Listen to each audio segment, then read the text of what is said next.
ఓం గణేశాయ నమః. శ్రీ గురుభ్యో నమః.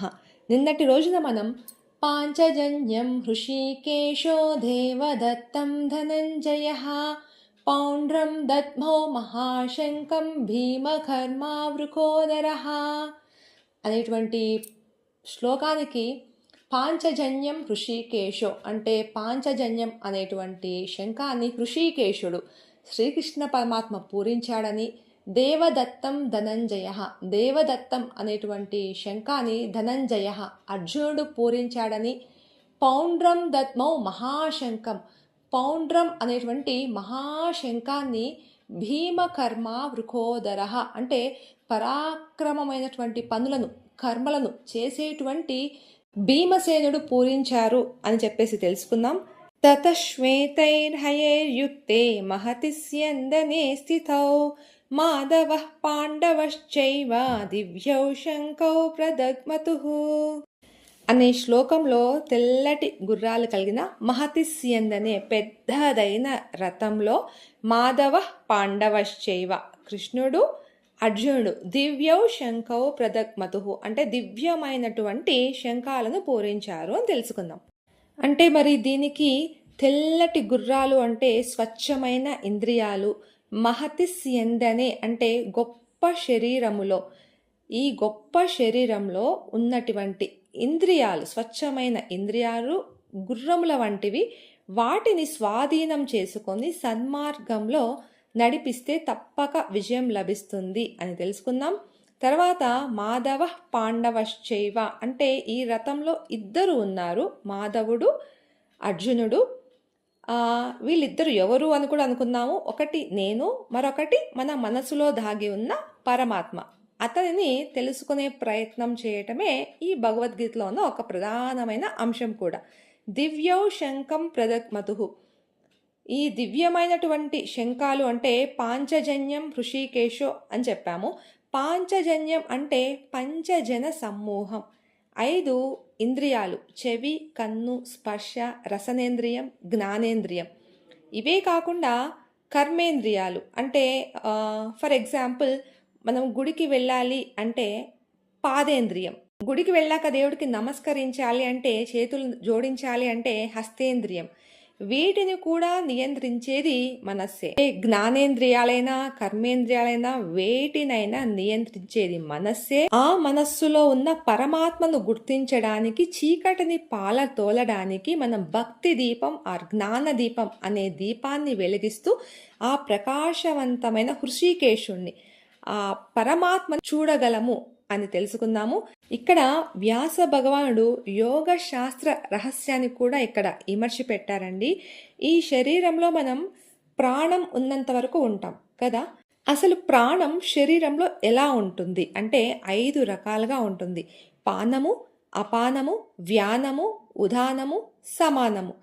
ఈ 5 చోట్ల ఉంటాయి.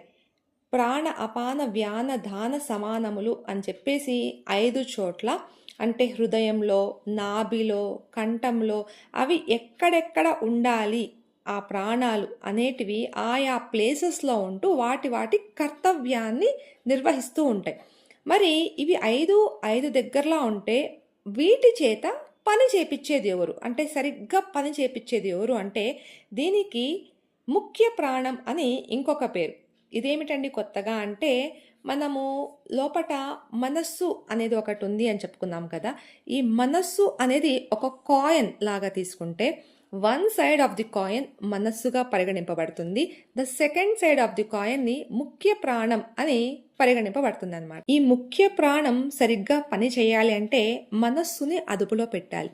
మనస్సుని అదుపులో పెట్టాలి అంటే కఠోపనిషత్తు ప్రకారం ప్రాణాయామం చేయాలి. ప్రాణాయామం అంటే జస్ట్ మనం యూట్యూబ్కి వెళ్ళిపోయి breath in breath out exercise కాదండి. అవి ఓన్లీ మన హెల్త్ పరంగా, ఆయుష్కి, ఆరోగ్యానికి, వాటికి మాత్రమే పనికొస్తాయి.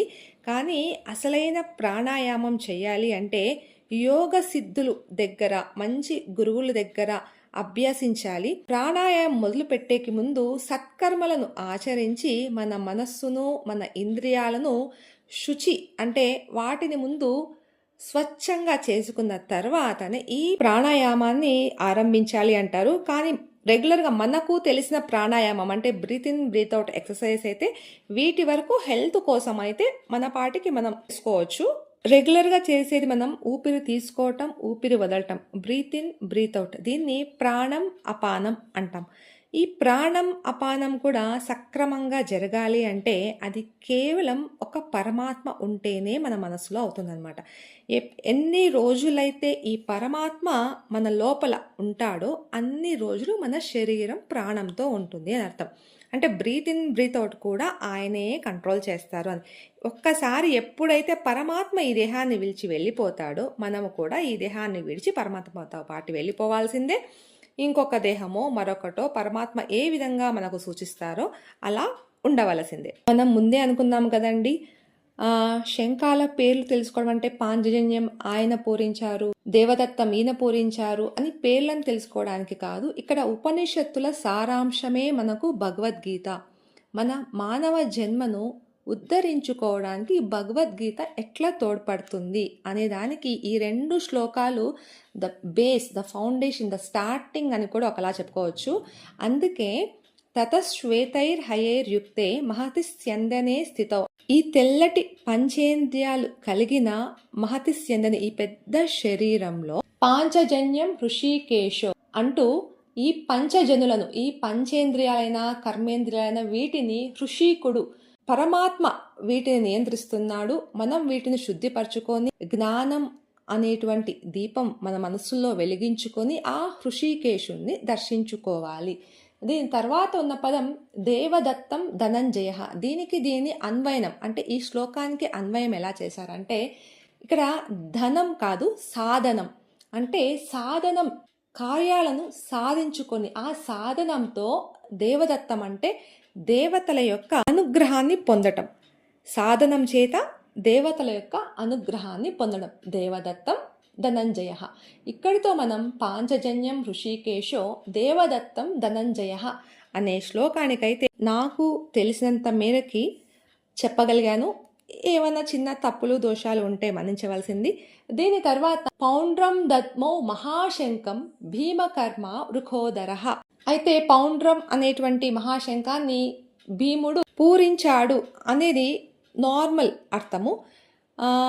ఆంధ్రదేశానికి కళింగ దేశానికి మధ్యలో పౌండ్రం అనేటువంటి ఒక పెద్ద దేశం ఉండేది. ఆ దేశంలో ఉండే వారందరూ మహాపరాక్రమవంతులు, వీరులు. వాళ్ళ శరీర ఆకృతి కూడా చాలా పెద్దగా ఉండేది అంటండి. వాళ్ళు వాడే వస్తువులు కానీ వాళ్ళకున్న బలం కానీ అన్ని పెద్ద పెద్దవిగా ఉండేటివి అని పురాణాలు చెప్తున్నాయి. అయితే భీముడు చిన్నవాడు కాదు కనుక ఆయన శరీరము అలా భారీ శరీరమే అని చెప్పేసి మనకు మహాభారతంలో చాలాసార్లు విన్నాము. కనుక ఈ చిన్న చిన్న శంఖాలన్నీ మనకెందుకు అని చెప్పేసి ఆయన ఈ ప్రదేశంలో దొరికే అతిపెద్ద శంకు, చాలా పెద్దదైన పౌండ్రం అనే శంఖాన్ని ఆయన తెచ్చుకున్నారు అన్నట్టుగా ఉంది. అయితే మనం చాలాసార్లు చెప్పుకున్నాం కదండి, మనం అర్జునుడిలాగా ఉండాలి, ఉంటూ భీష్మునిలాగా మారాలి అని మరీ చెప్పుకున్నాము. అయితే మరి పాండవులలో ఈ 2వ వాడైన భీముని పరిస్థితి ఏమిటి అంటే ఆయన జీవితాన్ని మనము ఉదాహరణగా తీసుకోవచ్చా, తీసుకోకూడదా? భీముడు అనేటువంటి ఒక వ్యక్తి సరైన వాడా కాదా అంటే కేవలం భీముడు అంటే పరాక్రమానికి, అంటే ఆవేశం ఎక్కువ, కోపం ఎక్కువ, ఎదుటి వాళ్ళని దబా కొట్టేయగలడు. ఆయన గదాయుధంతో కానీ ఆయన చేతులతో కానీ దుర్యోధను తొడలనే పగలగొట్టగలడు. చాలామంది రాక్షసులను ఆయన నక్షత్రంలో పుట్టిన వారిని సంహరించాడని. అంటే ఈయన పరాక్రమానికి మాత్రమే పేరు పొందిన వ్యక్త, లేకపోతే కాస్త భక్తి, జ్ఞానము అంటే పరమాత్మ తత్వము లాంటివి ఈ భీమసేనుడిలో ఉన్నాయా అనేది ఒక చిన్న ప్రశ్న. ఒకే ఒక్క మాటలో సమాధానం చెప్పేయచ్చండి. భీమసేనుడు మహాకృష్ణ భక్తుడు. ఆయన నిరంతరం కృష్ణ పరమాత్మను పరమాత్మగానే భావించేవాడు. తత్వజ్ఞానం కూడా ఈ భీమసేనునికి తప్పకుండా ఉంది అనటానికి అనేక ఉల్లేఖాలు, అంటే మెనీ ఎగ్జాంపుల్స్ ఉన్నాయి. భీమసేనుడు సహజంగా ధీరోచితుడు, అంటే కాస్త గర్వంగా మాట్లాడే స్వభావం లక్షణం ఉన్న వ్యక్తి అని చెప్పి మనకి చాలా దగ్గరలో తెలుస్తుంది. కాకపోతే ఈయన గర్వంగా మాట్లాడడం అనేది ఇద్దరి వ్యక్తుల దగ్గర తన జీవితంలో చేయలేదట. ఒకరు ధర్మరాజు గారు, అతని అన్నగారు, అన్నగారి దగ్గర. రెండవది శ్రీకృష్ణ పరమాత్మ, అంటే కృష్ణ పరమాత్మను ఈయన పరమాత్మగా తెలుసుకున్నాడు. వీళ్ళిద్దరి దగ్గర ఎప్పుడు ఒక్క క్షణం కూడా గర్వంగా మాట్లాడలేదు, ఒక్క మాట కూడా గర్వంగా మాట్లాడలేదు అని కూడా మనకి భాగవతంలో తెలుస్తుంది. ఒకవేళ ఎప్పుడైనా ఆయనకు కోపం వచ్చి మాట్లాడవలసి వస్తే మొహం పక్కకు తిప్పుకొని మాట్లాడేవాడట ధర్మరాజు గారి దగ్గర. దానిని కాకుస్వరం అని కూడా పిలిచేవారంట, అలా మాట్లాడొచ్చు అనే ఒక పద్ధతిలో. కనుక దాని కాకుస్వరం కింద ఆయన అప్పుడప్పుడు కోపం వచ్చినప్పుడు అలా పక్కకు తిరుక్కొని మాట్లాడేవాడు అని కూడా ఉంది. అంతేకాకుండా ఈ భీమసేనుడు చాలా సరదా మనిషి అటండి.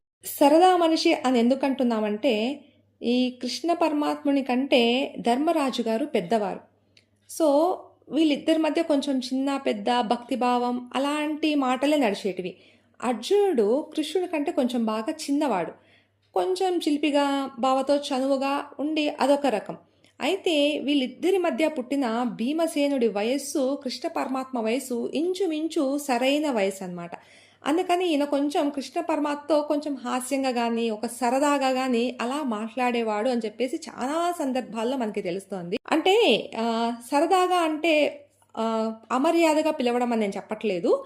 ఆ కాలంలో ఎట్లా ఉండేది అంటే, కనీసం ఒక్క క్షణం ముందు పుట్టినా కూడా అన్న, అక్క, అంటే బాబాయ్, పెద్దనాన్న ఇలా వరసలతోనే గౌరవ మర్యాదలతో పిలిచేవాళ్ళనమాట. అంటే ఇప్పుడు మనలాగా 1-2 సంవత్సరాలు తేడా ఉన్న పేర్లతో పెట్టి పిలుచుకోవడం ఇప్పుడు అలవాటైంది, కానీ అప్పుడు చాలా పద్ధతిగా అలానే పిలిచేవాళ్ళంట. దీనికి ఎగ్జాంపుల్గా రామావతారం గుర్తుంది కదండి. రామ, భరత, లక్ష్మణ, శత్రుఘ్నులు వీళ్ళ జననం, అంటే రాముడు మధ్యాహ్నం సమయంలో పుడితే ఇలా కాసేపటికి ఒకరు పుడుతూ ఈ నలుగురు మరుసటి రోజు తెల్లవారేసరికి ఈ 4 జననాలు అయిపోయినాయటండి. కొన్ని ఉపనిషత్తులలో వీటిలో టైమింగ్స్ కొంచెం డిఫరెంట్ ఉంటాయి, బట్ వీళ్ళందరూ వితిన్ హాఫ్ డే రేంజ్లో పుట్టారు. కానీ ఏ ఒక్క నిమిషమైనా కూడా రామ లక్ష్మణులు కానీ, భరత శత్రుఘ్నులు కానీ, రాముడు భరతుడు కానీ ఎక్కడ వాళ్ళ సంభాషణ జరిగినా అన్న అనే గౌరవ మర్యాదలు, అన్న మాటకిచ్చేంతటి విలువ. కనుక భీమసేనుడు కృష్ణ పరమాత్మ ఇంచుమించు ఒకటే వయసు వారైనా కూడా ఎంతో మర్యాదపూర్వకంగా మాట్లాడేవాడు, కానీ అదే సందర్భంలో చాలా సరదాగా మాట్లాడేవాడంట. జైమిని భాగవతం ప్రకారము ఒక సందర్భంలో ధర్మరాజు గారు అశ్వమేధ యాగం చేయాలనుకున్నారంట. అంటే సహజంగా ఈ అశ్వమేధ యాగం మన పాపాలకి ప్రాయశ్చిత్తంగా మంచి జరగడానికి ఆ రూపంలో చేస్తారనమాట. అంటే యుద్ధం తర్వాత ఇంతమంది ప్రాణాలు పోవడానికి, ఇంత జనక్షయం, ఇటువంటి పరిస్థితి కనుక అశ్వమేధ యాగం చేయాలి అనుకున్నాడంట. అశ్వమేధ యాగం చేయాలి అంటే అది సామాన్య విషయం కాదండి, చాలా ఖర్చుతో కూడుకున్న విషయం, చాలా శ్రమతో కూడుకున్నటువంటి విషయం అన్నమాట. అయితే ఖర్చు అంటే మహారాజు కదండి, అంటే యుద్ధం కోసం చాలా ధనాన్ని ఖర్చు పెట్టేశారు. ఆ తర్వాత మిగిలిన ధనాన్ని కూడా యుద్ధం తర్వాత వచ్చే పరిణామాలు ఉంటాయి కదా, మళ్ళీ సిటీని మొత్తం ఒక రీతికి తీసుకురావాలి, మళ్ళీ బ్యాక్ టు నార్మల్ సిచ్యువేషన్స్ తీసుకురావాలి అంటే మళ్ళీ ధనాన్ని ఖర్చు పెట్టాలి. అలా ఆయన దగ్గర ఉన్న ధనాన్ని మొత్తం ఖర్చు పెట్టేశాక ఇప్పుడు సమావేశపరిచారు అందరినీ, అంటే తమ్ముళ్ళు, కృష్ణ పరమాత్మ, మిగతా పెద్దవాళ్ళు ఉన్నవాళ్ళు అందరూ ఈ అశ్వమేధ యాగం చేయాలి. ఎలా చేయాలి, దీనికి ఎలా సమకూర్చాలి అని ఆలోచిస్తూ ఉంటే కృష్ణ పరమాత్మ భీమసేను యొక్క చేయి పట్టుకొని బయటకు పిలుచుకొని పోయాడట. పిలుచుకొని పోయి, ఏం పని చేస్తున్నాడయ్యా మీ అన్న ధర్మరాజు ఇప్పుడు అశ్వమేధ యాగం చేయాలనా ఏమిటి? చేసిన పాపమైన పుణ్యమైన నా చేతిలో పోసేస్తే దాని సంగతి తర్వాత నేను చూసుకుంటాను కదా, దీనికి ఎందుకు ఇంత ఆలోచించాలి అంటే, భీమసేనుడు, బావా ఇది జరగని పని, నాకు తెలుసు. నీ చేతిలో ఏది పోసినా, అంటే మేము చేసే సత్కర్మనైనా దుష్కర్మనైనా నీ చేతిలో పోస్తే అది 1000 రెట్లుగా మారుతుంది.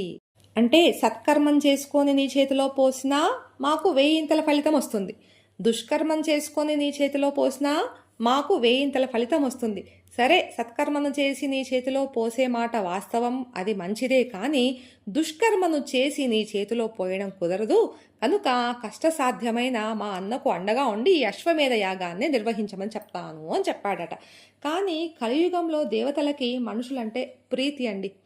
ఒక చిన్న పసిపిల్లల్లాగా మనల్ని ట్రీట్ చేస్తారు వాళ్ళు. అందుకని ఇక్కడ ఒక సడలింపు చేశారనమాట. ఏమిటంటే, మంచి చేస్తే మాత్రం మనం కృష్ణ పరమాత్మ చేతిలో, అంటే మనం కొలిచే దైవం చేతిలో పోసాము అంటే అది వేయింతల ఫలితాన్ని ఇస్తుంది. కానీ అదే చెడు చేశాము అంటే, అది ఆయనకు ఇచ్చాము అంటే ఆయన దానికి ఇవ్వడు.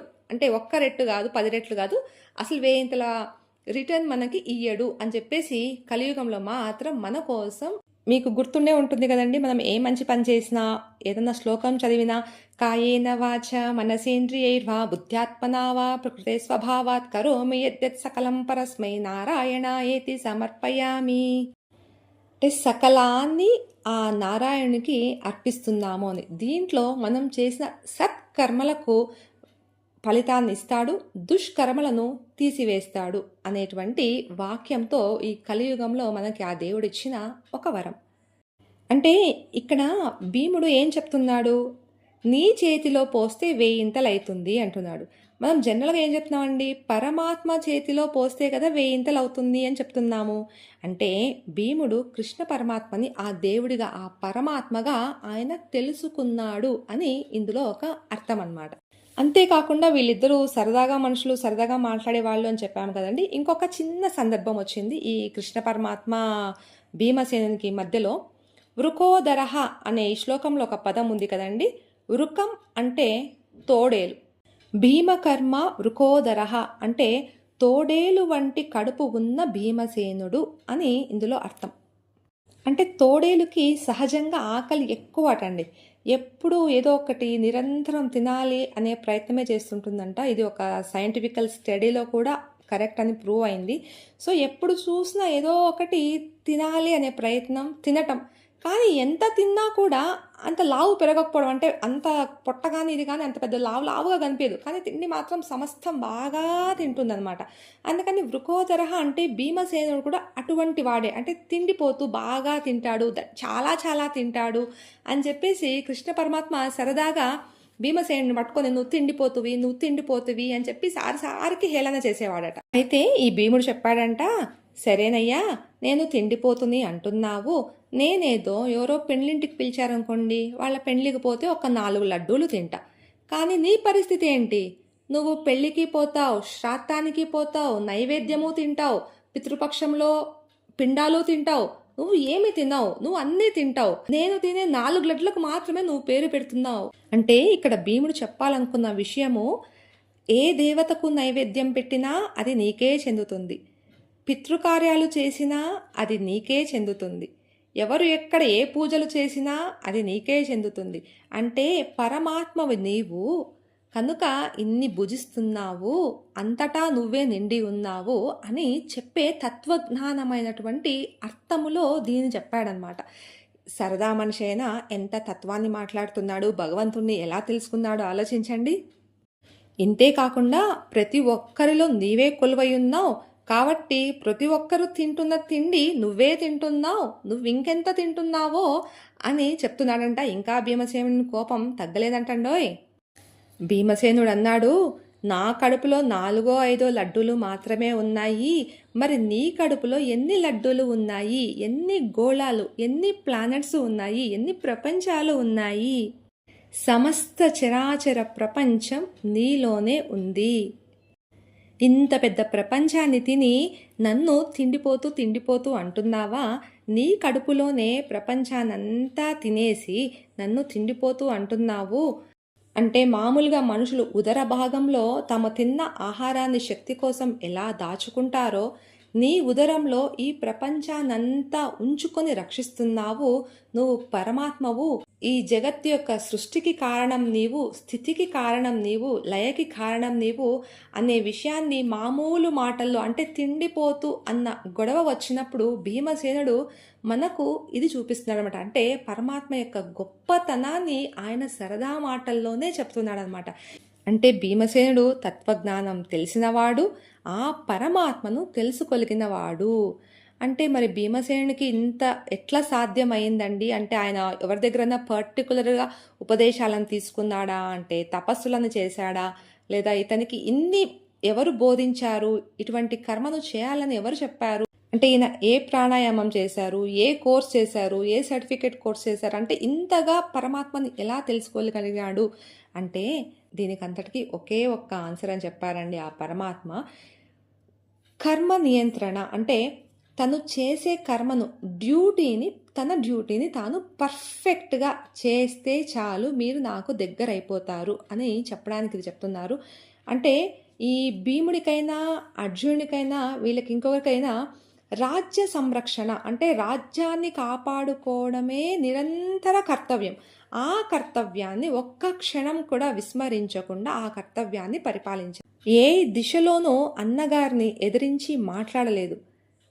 ఆవేశం తట్టుకోలేనటువంటి పరిస్థితులలో కూడా అన్నగారిని విడిచి ఒక్క క్షణం కూడా బయటకు రాలేదు. ఆవేశానన్నా బయట పెట్టారేమో కానీ అన్నగారిని విడిచి మాత్రం వీళ్ళెవ్వరూ ఒక్క క్షణం కూడా బయటకు రాలేదండి. దీనికి ఉదాహరణ ధర్మరాజు గారు జూదం ఆడిన విషయం మనందరికీ తెలిసే కదా. ఇందులో తమ్ముళ్ళని తాకట్టు పెట్టారు. ఓడిపోయాక 13 సంవత్సరాలు వనవాసం చేశారు. 1 సంవత్సరం అజ్ఞాతవాసం. అజ్ఞాతవాసంలో ఎన్ని కష్టాలు పడ్డారో వంటవాణిలాగా, ఇంకొక పనివాళ్ళలాగా, గుర్రాలను మేపేవాళ్ళలాగా ఎన్ని కష్టాలు పడ్డారో తెలుసు. ఇంతటికి కారణమైపోయి వీళ్ళని తిప్పలు పెట్టించాడు అనే చెప్పచ్చు ధర్మరాజు గారు. 1, 2 సందర్భాలు కాదు. తర్వాత కౌరవులు వీళ్ళకి బీడు భూమిని, పనికి రానటువంటి భూమినిస్తే ఈ అన్నదమ్ములందరూ కలిసి దాన్ని కష్టపడి సస్యశ్యామలం చేసినారు అంటే చిన్న మాటలు కావు. అలా ఎన్ని పరీక్షలు వచ్చినా ఏమి వచ్చినా అన్నగారి మాటను ఒక్క క్షణం కూడా విడవలేదు. ఇంకా మహాభారతంలో భీముడు అన్నగారిని గురుహు అని పిలిచిన సందర్భాలు కూడా ఉన్నాయండి. గురుహు అంటే గురువు అని. అంటే పెద్ద అన్న తండ్రి తరువాత తండ్రి లాంటి వాడు. తండ్రి అంటే ఎవరు? గురువు. నిషిద్ధ గురువు అని తండ్రికి ఒక పేరు అని మనం ముందే చెప్పుకున్నాం. కనుక ఈ తండ్రి తర్వాత తండ్రి స్థానంలో ఉన్న పెద్ద అన్న కూడా గురువుతో సమానము అని అతని గురు దృష్టితో చూశాడంట ఈ భీమసేనుడు. తాను చేసే ప్రతి కర్తవ్యాన్ని చాలా శ్రద్ధగా నిర్వహించేవాడట.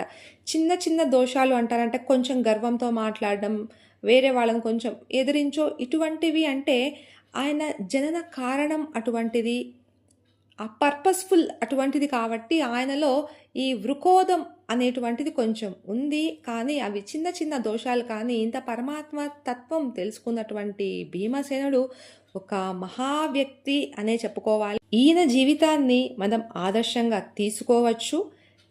ఎప్పుడు నిరంతరం మన కర్తవ్యాన్ని సరిగ్గా చేయాలి. మన కర్తవ్యాన్ని సరిగ్గా చేస్తే అది కూడా పరమాత్మ దగ్గరికి మనల్ని తీసుకుపోతుంది. కర్తవ్య పరిపాలన ఒక సులభమైన దారి ఆ పరమాత్మను చేరుకోవటానికి అనే అర్థం ఉందండి. మరి ఈనాటి ప్రశ్న, భీమకర్మ వృకోదరః అన్నాం కదా, అంటే భీముణ్ణి ఇక్కడ ఎవరితో పోలుస్తున్నాము? మరి శ్లోక పారాయణ చేసుకుందామా? ఓం శ్రీ పరమాత్మనే నమః. శ్రీమద్భగవద్గీత అథ ప్రథమోऽధ్యాయः. అర్జున విషాదయోగः. ధృతరాష్ట్ర ఉవాచ ధర్మక్షేత్రే కురుక్షేత్రే సమవేతాయుయుత్సవః. మామకాః పాండవాశ్చైవ కిమకుర్వత సంజయ. సంజయ ఉవాచ దృష్ట్వా తు పాండవానేకం వ్యూఢం దుర్యోధనస్తదా ఆచార్యముపసంగమ్య రాజా వచనమబ్రవీత్. పశ్యైతాం పాండుపుత్రాణాం ఆచార్యమహతీం చ మూం వ్యూఢాం ద్రుపదపుత్రేణ తవ శిష్యేణ ధీమతా. అత్ర శూరా మహేశ్వాసా భీమార్జున సమాయుధి. యుయుధానో విరాటశ్చ ద్రుపదశ్చ మహారథః. दृष्टकेतुश्चेकितानः काशीराजश्च वीर्यवान् पुरुजित्कुन्तिभोज्यश्च शैब्यश्च नरपुङ्गवः युधामन्युश्च विक्रान्तः उत्तमौजाश्च वीर्यवान् सौभद्रो द्रौपदेयाश्च सर्व एव महारथाः अस्माकं तु विशिष्टाये तान् निबोधद्विजोत्तम नायका मम सैन्यस्य संज्ञार्थं तान् ब्रवीमि ते भवान् भीष्मश्च कर्णश्च कृपश्च समितिञ्जयः अश्वत्थामा विकर्णश्च सौमदत्तिस्तथैव च अन्ये च बहवः शूरा मदत्ते त्यक्तजीविताः नानाशस्त्रप्रहरणाः सर्वे युद्धविशारदाः अपर्याप्तं तदस्माकं बलं भीष्माभिरक्षितं पर्याप्तं त्विदमेतेषां बलं भीमाभिरक्षितम् अयनेषु च सर्वेषु यथा भागमवस्थिताः भीष्ममेवाभिरक्षन्तु भवन्तः सर्व एव हि तस्य सञ्जनयन् हर्षं कुरु वृद्धः पितामहः सिंहनादं विनद्योच्चैः शङ्खं दद्मौ प्रतापवान् ततः शङ्खाश्च भैर्यश्च पणवानकगोमुखाः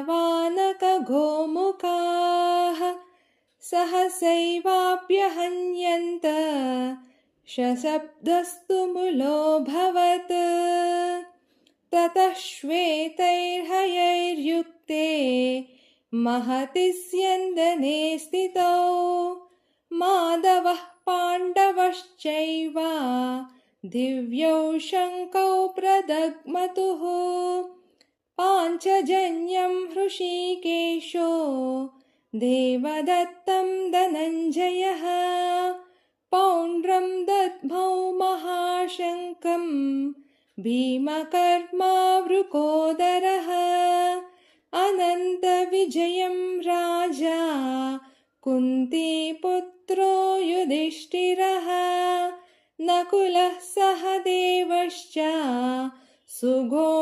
सुघोषमणिपुष्पकौ काश्यश्च परमेश्वासः शिखण्डी च महारथः धृष्टद्युम्नो विराटश्च सात्यकिश्च पराजितः द्रुपदो द्रौपदेयाश्च सर्वशः पृथिवीपते सौभद्रश्च महाबाहुः शङ्खान् दद्मुः पृथक् पृथक्